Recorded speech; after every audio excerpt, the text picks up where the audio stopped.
Welcome to MedTech Global Insights. Today we're diving into a critical issue that is quietly disrupting market access for medical device manufacturers in the United States. The Food and Drug Administration's new cybersecurity rules are no longer just guidance. They are now law, and the impact is being felt across the industry. Since March 2024, the FDA has been enforcing its refuse to accept policy for premarket submissions that fail to meet these stringent new requirements.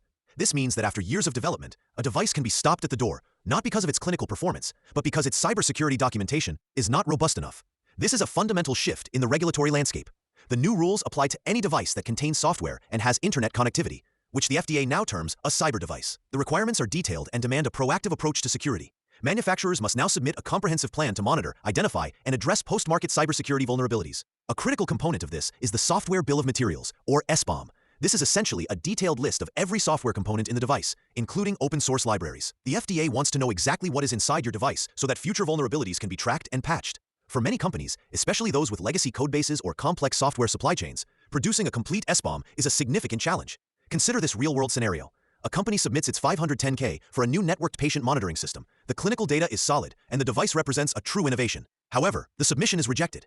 The reason given is an incomplete post-market surveillance plan and a missing SBOM for a third-party software component.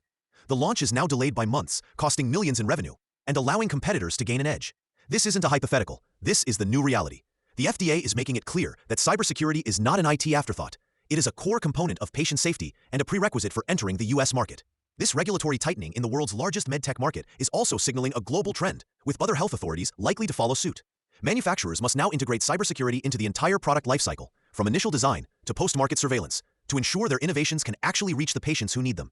If your team is navigating these complex, new requirements for market access in the U.S. or other global markets, we can help. For more insights on building a compliant regulatory strategy, you can email us at info@pureglobal.com, visit our website at pureglobal.com, or explore our free AI tools and medical device database at pureglobal.ai.